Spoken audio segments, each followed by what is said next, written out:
The elevator lurched to a stop between the third and fourth floors of Riverside General Hospital, plunging them into dim emergency lighting.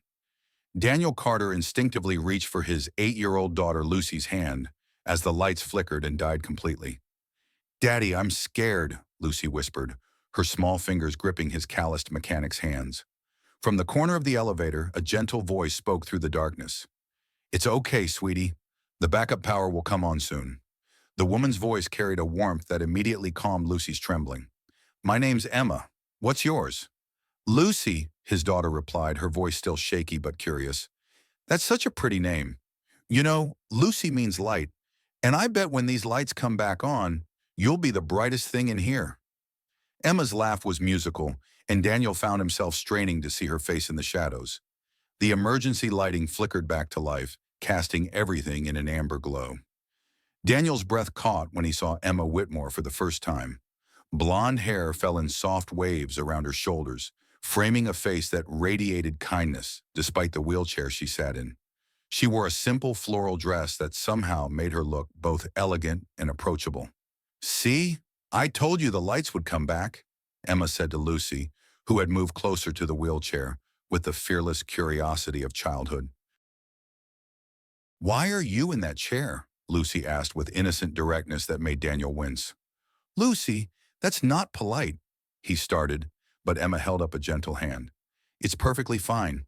I use this chair because my legs don't work the way yours do, but look what I can do with it." Emma spun the wheelchair in a graceful circle, making Lucy giggle with delight. The elevator shuddered back to life, and Daniel realized their brief encounter was ending. "I'm Daniel," he said quickly. "Thank you for being so kind to Lucy." Emma smiled, and Daniel noticed how her eyes crinkled at the corners. Children see the world differently than adults do. They see possibilities where others see limitations. The elevator doors opened on the fourth floor, Emma's destination. As she wheeled out, she turned back. "Take care, Lucy. Remember, you're someone's light." Daniel watched her disappear down the hallway, wheeling herself with practiced grace. Something about her presence had filled the confined space with warmth, and now the elevator felt oddly empty. It wasn't until they reached the parking lot that Daniel noticed the small leather sketchbook on the ground near his truck. He opened it carefully, his eyes widening at the detailed pencil drawings inside. Children playing, laughing, learning. Each sketch captured pure joy and innocence with remarkable skill. A business card fell from between the pages. Emma Whitmore, art instructor. Below that, an address that made Daniel's stomach drop. Whitmore Industries. Everyone in Cedar Falls knew that name. Richard Whitmore, the CEO who owned half the businesses in town. 3 days later, Daniel pushed through the door of May's Diner on Main Street, the sketchbook tucked under his arm. The familiar smell of coffee and fresh pie usually comforted him, but today his stomach churned with nerves. He'd never moved in the same circles as the Whitmores, and returning the book felt like crossing into forbidden territory. May herself, a robust woman in her 60s with silver hair pinned back, looked up from wiping down the counter. "Danny, haven't seen you in here without Lucy. Everything okay?" "Just returning something to someone," he said, scanning the diner. He spotted Emma at a corner booth, staring out the window at the afternoon traffic. Even from across the room, he could see the tension in her shoulders. At a nearby table, 3 women huddled over coffee cups, their voices carrying in stage whispers. "Such a shame about the Whitmore girl," one said. "Used to be so active riding those horses. Now look at her." "My sister works at the physical therapy place," another added. "Says she barely comes in anymore. Just sits at home like some kind of recluse." Well, what did she expect, going out in public like that? People are bound to stare. Daniel saw Emma's hands clench in her lap, her face flushing with humiliation. Without thinking, he walked over to her table and slid into the seat across from her. "Emma, I'm Daniel from the elevator. I believe this belongs to you." Her head snapped up, surprise replacing the hurt in her green eyes. "Oh, you found it. I was wondering where—" She reached for the sketchbook, and he noticed her hands were shaking slightly. "These drawings are incredible," Daniel said, loud enough for the gossiping women to hear. "Lucy hasn't stopped talking about meeting a real artist.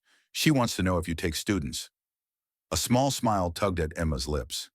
I used to teach art classes at the community center, children's programs mostly.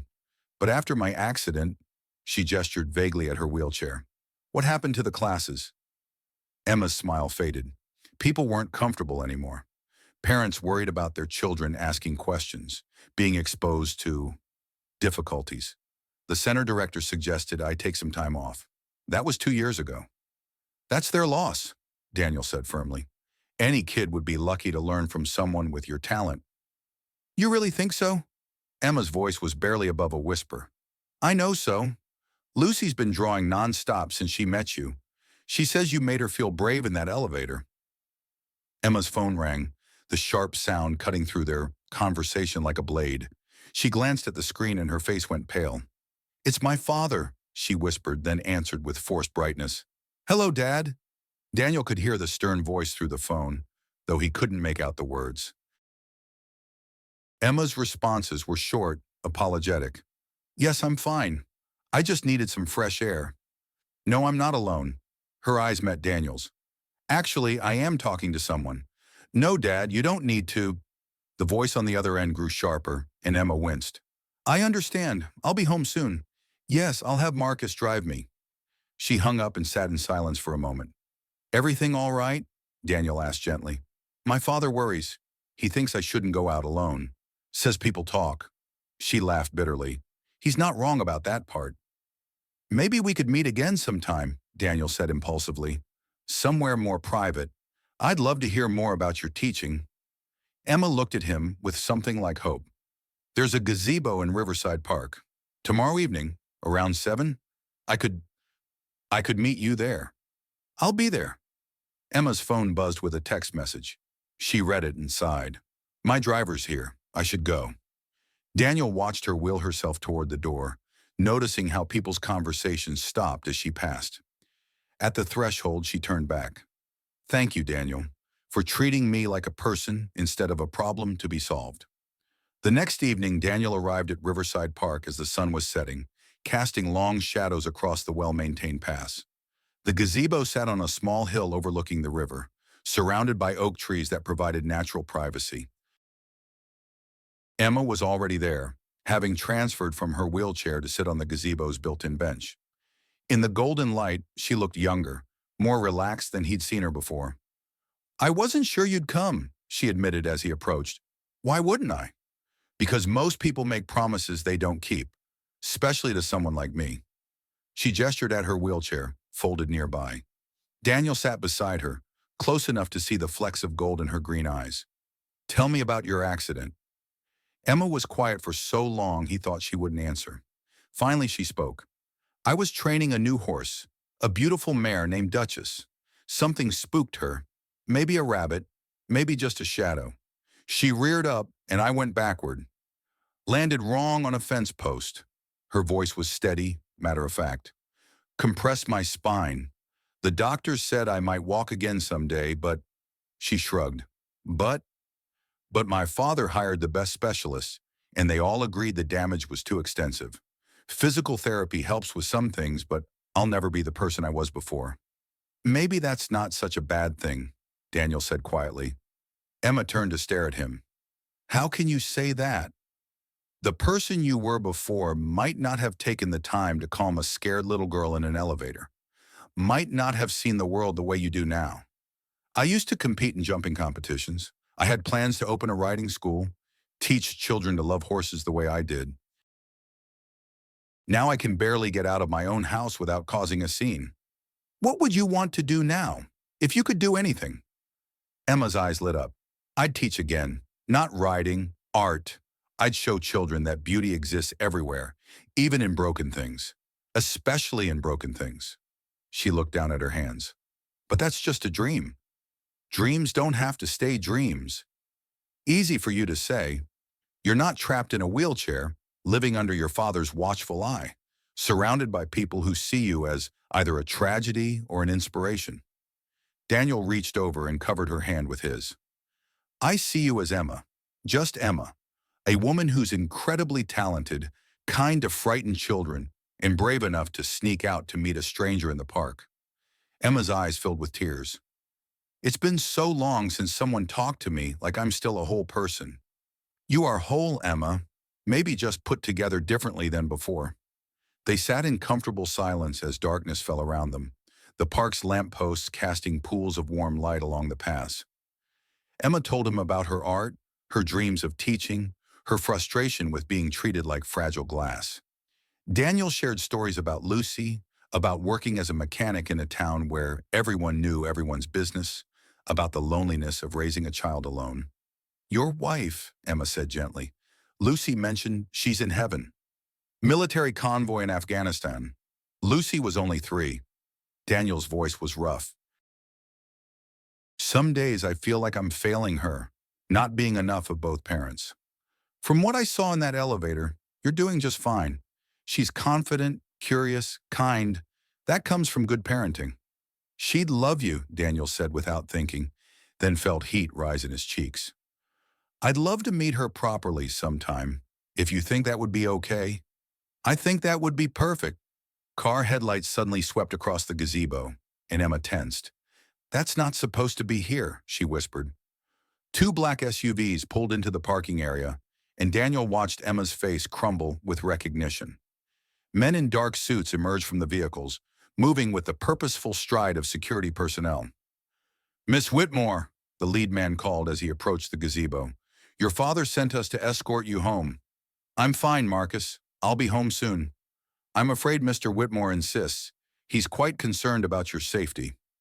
Marcus's cold eyes fixed on Daniel. Mr. Whitmore would like to speak with you tomorrow morning. 10 o'clock sharp. His office. The words hit Daniel like a physical blow. He looked at Emma, whose face had gone white with mortification. This isn't your fault, she whispered as Marcus helped her into her wheelchair.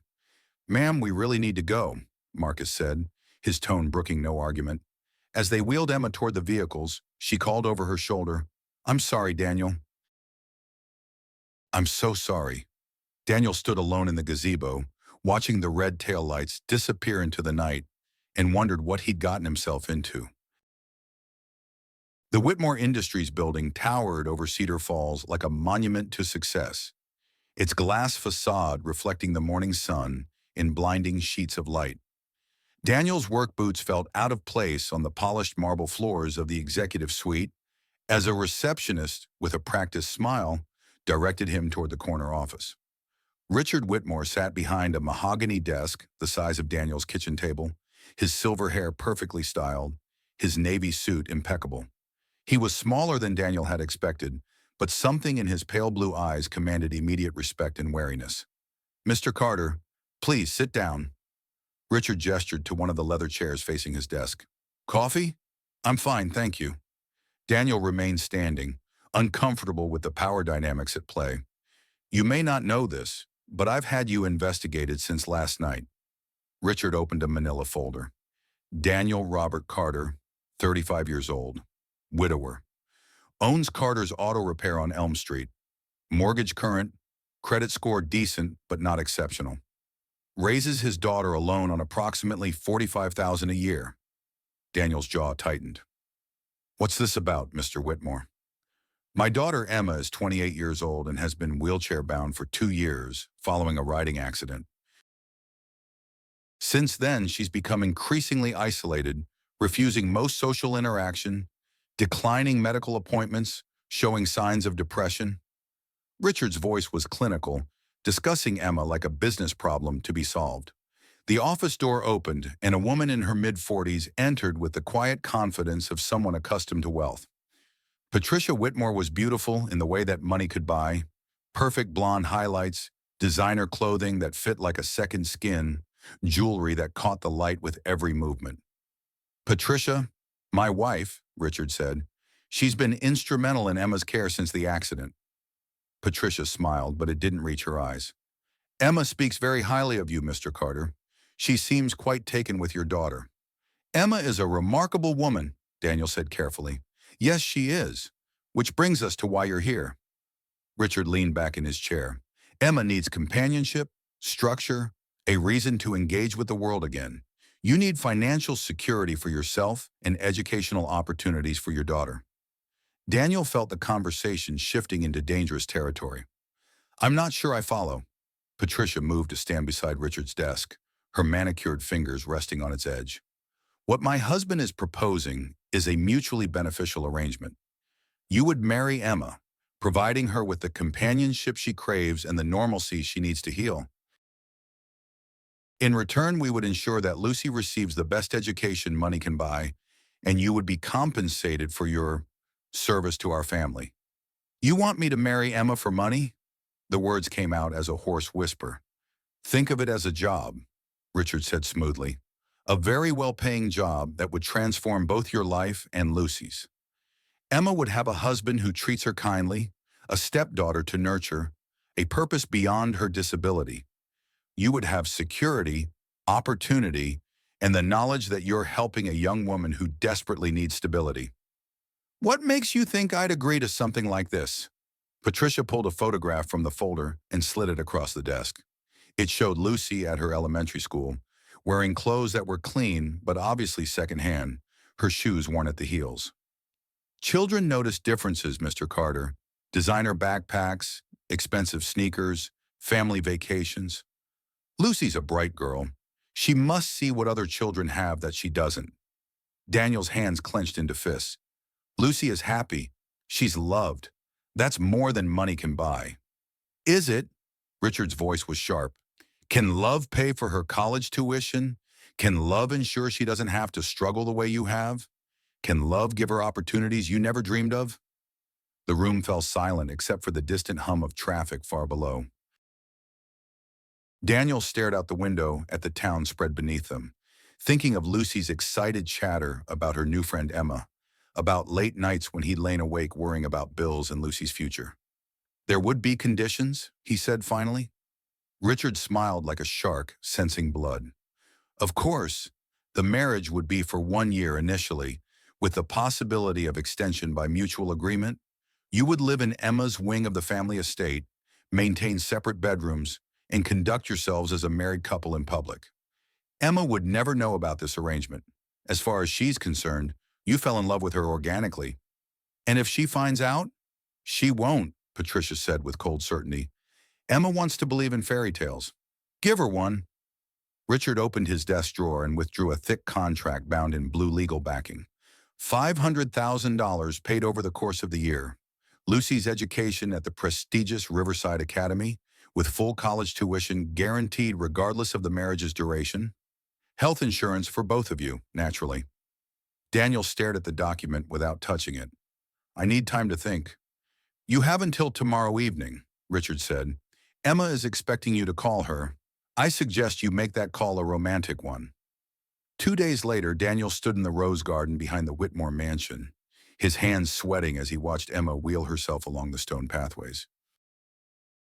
Lucy had begged to come along, fascinated by the idea of visiting a real mansion, and Emma had agreed immediately. The estate was everything Daniel had imagined, and nothing he was comfortable with. Manicured lawns stretched as far as the eye could see, punctuated by marble sculptures and fountains that probably cost more than his house. The mansion itself was a testament to old money, with white columns and wraparound porches that belonged in a magazine. Lucy, look at these roses, Emma called, stopping beside a trellis heavy with pink blooms. Each variety has its own personality. These are garden roses. They bloom all season long and smell incredible. Lucy bounced over, her sneakers crunching on the gravel path. Can I touch them? Of course, just mind the thorns. Emma guided Lucy's small hand to a particularly fragrant bloom. What do you think? They smell like happiness, Lucy said solemnly, making Emma laugh. That's the most beautiful description I've ever heard. Daniel watched the interaction with a mixture of joy and guilt that made his chest tight. Emma was natural with Lucy, patient and encouraging in a way that reminded him painfully of his late wife Sarah. Lucy, for her part, seemed to worship Emma already, hanging on her every word about flowers and colors and beauty. Emma, he said when Lucy had wandered off to examine a butterfly, could we talk privately for a moment? Of course. Emma positioned her wheelchair to face him, the afternoon sun creating a halo effect around her blonde hair. Daniel dropped to one knee beside her chair, his hand reaching for hers. The contract in his pocket felt like it weighed 1,000 pounds. Emma, I know we've only known each other a short time, but Daniel, what are you doing? Her voice was breathless, surprised. I'm asking you to marry me. The words came out in a rush. I know it's crazy. I know it's fast. But I can't stop thinking about you. About how you make Lucy laugh. How you see beauty in everything. How brave you are despite everything you've been through. Emma's free hand flew to her mouth, her eyes filling with tears. You can't be serious. I've never been more serious about anything in my life. I think I'm falling in love with you, Emma Whitmore. But I'm... She gestured at her wheelchair, her voice breaking. You're what? Kind? Talented? Beautiful? Because that's all I see when I look at you. Lucy came running back, stopping short when she saw Daniel on his knee. Daddy, what are you doing? I'm asking Emma to be my wife, Daniel said, his voice steady despite the chaos in his heart. What do you think about that? Lucy's face broke into the biggest smile Daniel had seen since Sarah's death. Really? Emma would be my new mom? Emma looked between them, tears streaming down her face. Yes, Daniel. I'll marry you. As Daniel slipped a simple ring onto Emma's finger, one he'd bought that morning with money he didn't really have, he felt Lucy crash into both of them in an enthusiastic hug. Over his daughter's head, he caught sight of Patricia Whitmore watching from an upstairs window, her expression unreadable. Why do you look sad, Daddy? Lucy whispered in his ear as Emma admired her ring. Aren't you happy? The question hit him like a physical blow. Emma, radiant with joy, turned to look at him with concern. Daniel, is everything all right? Just overwhelmed, he managed, forcing a smile. Good overwhelmed. But Lucy's innocent question echoed in his mind as they made wedding plans over dinner, as Emma talked excitedly about flowers and music and the small ceremony she wanted. Why did he look sad when he should be the happiest man alive? 3 weeks later, Cedar Falls Community Church was decorated with white roses and baby's breath, the afternoon sun streaming through stained glass windows to cast rainbow patterns across the wooden pews. The church was small, intimate, filled with Emma's family friends and Daniel's few close companions from town. Emma looked radiant in a simple white dress that accommodated her wheelchair, her hair swept up in an elegant style that showcased pearl earrings that had belonged to her grandmother. Lucy stood beside her as maid of honor, wearing a pink dress that matched the roses in Emma's bouquet. Pastor Williams, who had baptized Lucy and buried Sarah, spoke about love transcending all obstacles, about finding joy in unexpected places. His words should have filled Daniel with peace, but instead they felt like accusations. Do you, Daniel Carter, take Emma to be your lawfully wedded wife, to have and to hold, in sickness and in health, for richer or poorer, as long as you both shall live? Daniel looked into Emma's shining eyes, saw the absolute trust and love there, and felt his heart break and heal simultaneously. I do.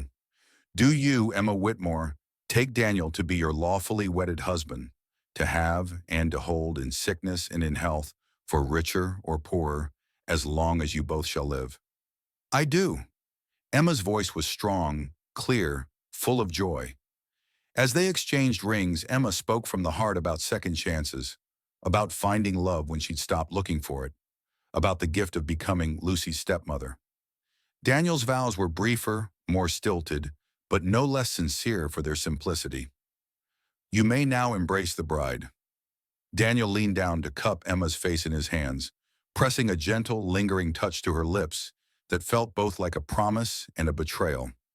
Lucy cheered, the congregation applauded, and Emma's smile could have lit up the entire church. At the reception in the church's fellowship hall, Daniel found himself separated from Emma by well-wishers and family friends. He was getting punched for Lucy when he overheard two men in expensive suits talking near the gift table. Quite an arrangement Richard worked out, one was saying, though I suppose it's better than having her moping around the house indefinitely. Smart business move, the other replied.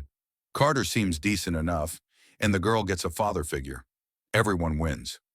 As long as she never finds out about the contract, Richard says he's sworn Carter to secrecy. Daniel's blood turned to ice. The punch cup slipped from his numb fingers, shattering on the linoleum floor in a splash of red that looked disturbingly like blood. Around him, the reception continued. Laughter, music, the clinking of silverware on china. But all he could hear was the thundering of his own heartbeat and the terrible realization that the entire town knew what Emma did not. The east wing of the Whitmore mansion had become their sanctuary. Emma helped Lucy with homework each morning, turning math problems into colorful art projects that made numbers dance across the page like butterflies. "See how addition works like mixing paint?" Emma explained, sketching blue and yellow swirls that became green. "Two colors become something entirely new."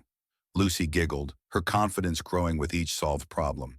"Can you show me multiplication tomorrow, Mom Emma?" The title still made Emma's eyes shine. "Of course, you sweetheart." Daniel watched from the doorway, marveling at how naturally they'd become a family.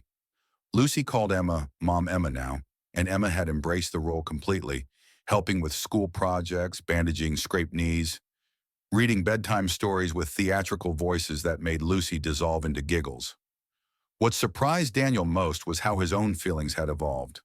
The guilt from signing Richard's contract was slowly being replaced by something deeper, more dangerous: genuine love. Emma's laughter at Lucy's jokes, her fierce protectiveness when other children stared, the way she remembered exactly how Lucy liked her sandwiches cut, it all felt devastatingly real. That evening, while Emma gave Lucy a bath, Daniel decided to surprise them by converting Emma's spare room into a proper art studio. She'd mentioned missing her painting, and the north-facing windows would provide perfect light. Moving furniture revealed a locked filing cabinet behind Emma's desk. The key sat in the top drawer, and Daniel told himself he was looking for electrical outlet information when he opened it. Instead, he found Emma's medical files. Dr. Sarah Mitchell's latest report, dated 3 months ago, made his hands shake. Patient shows significant potential for mobility recovery with intensive physical therapy. Compressed vertebrae have healed well, sensation returning to lower extremities.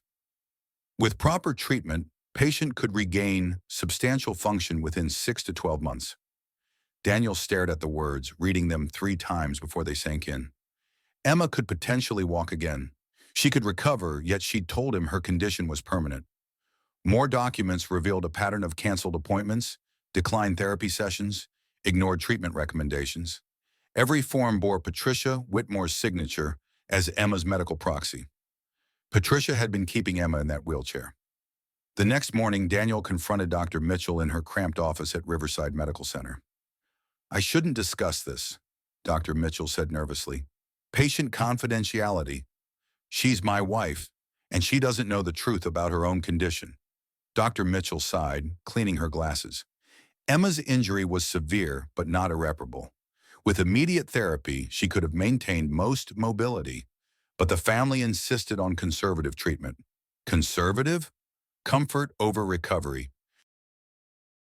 Every time I recommended intensive therapy, Mrs. Whitmore intervened, said the family felt Emma had suffered enough trauma that they didn't want to raise false hope. False hope?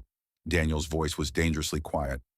Mrs. Whitmore felt it would be kinder to let Emma accept her limitations. The family has significant influence here. When they express preferences, "You're saying Emma could be walking if someone had just let her try?" Dr. Mitchell nodded miserably. "The window isn't closed, but every month makes recovery less likely." Daniel drove home in a rage, his mind reeling with implications. Why would Patricia deliberately keep Emma disabled? What could she gain from Emma's dependence? He was so lost in thought he almost missed Emma's frantic voice calling his name. "Daniel, thank God you're home." Emma sat in their living room, pale and shaking, holding a manila envelope. Scattered across the coffee table were copies of documents that made Daniel's blood freeze. His marriage contract with Richard Whitmore, the original with his signature in blue ink. "I was looking for batteries for Lucy's toy," Emma said, her voice eerily calm. "I found this in your dresser instead." Daniel felt the world tilt. "Emma, $500,000 for 1 year of marriage, separate bedrooms, Lucy's education guaranteed." Her green eyes met his.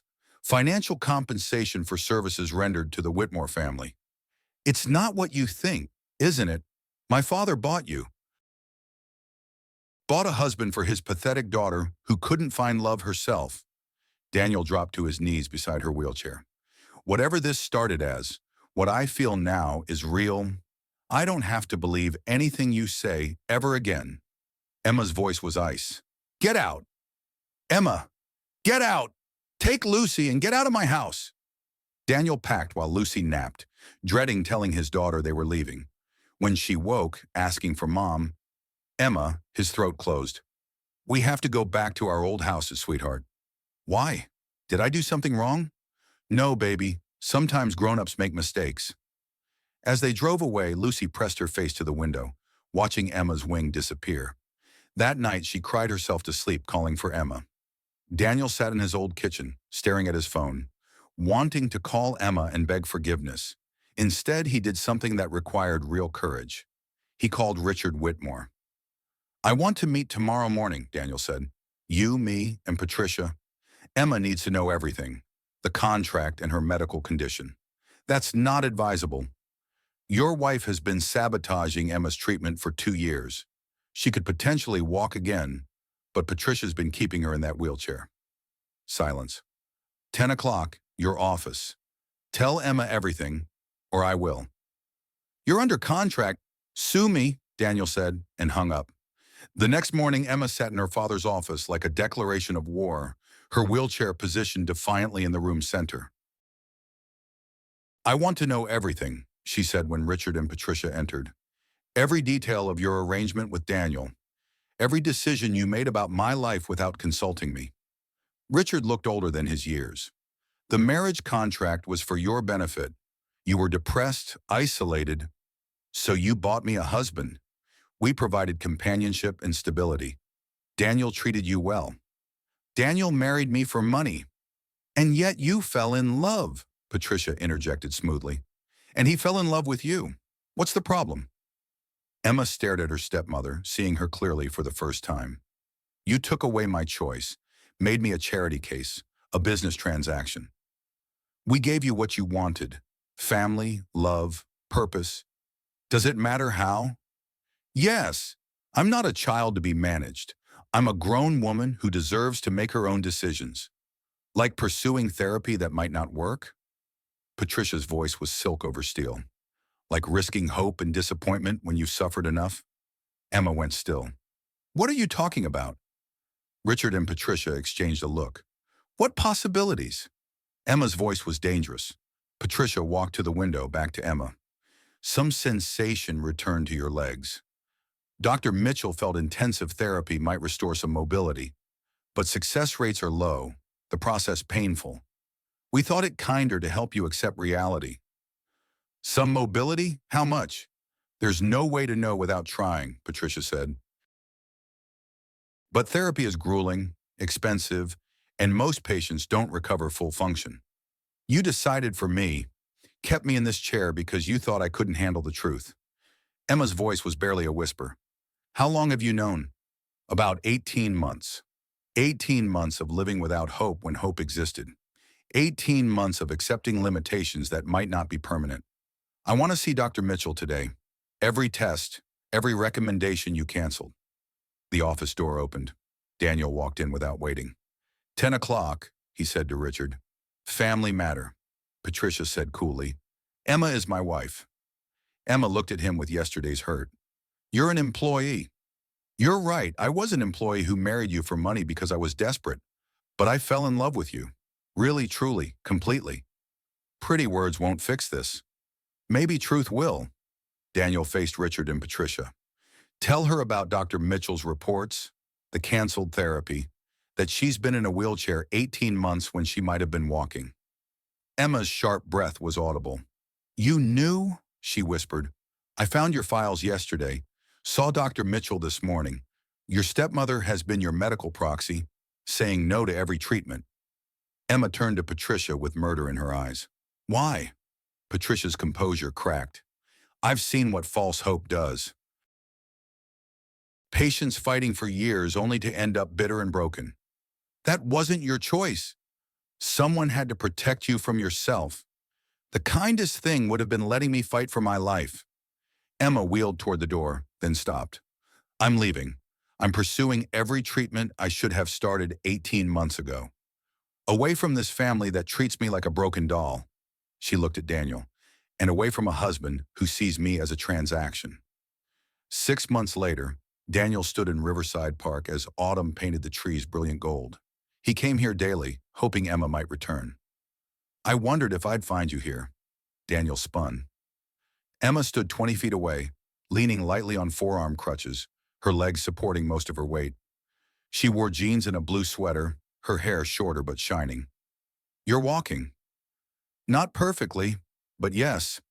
Emma took careful steps toward him. The therapy was brutal but not impossible. The Denver doctors were amazed by how much sensation I'd retained. You look incredible. I feel incredible. Like myself again. Emma stopped nearby. I've been thinking about what you said in my father's office. Daniel held his breath. About falling in love with me despite how our marriage started. During therapy, I realized I fell in love with you too. Not with rescue fantasies, but with the man who helped Lucy with homework and saw me as whole when I couldn't. Does that mean? Emma smiled like sunrise. It means I'd like to try again. For real. No contracts, no arrangements. Just two people who love each other and a girl who needs both of us. Daniel closed the distance, cupping her face gently. Are you proposing to me, Emma Carter? Maybe. What do you say? Yes, to everything. When he leaned down to touch her lips, Emma wrapped her arms around his neck. They swayed together, finding balance in each other. Lucy's going to scream when she sees you. I hope so. I've missed her. Lucy came running across the park from the bus stop, stopping short when she saw Emma standing. Mom, Emma, you're up. Want to see how well I walk? Lucy shrieked with joy and launched herself into Emma's arms. Emma caught her, steady and strong, her family complete. In the golden light, Emma looked up at Daniel with tears and possibility. Ready to start over? With you? Ready for anything.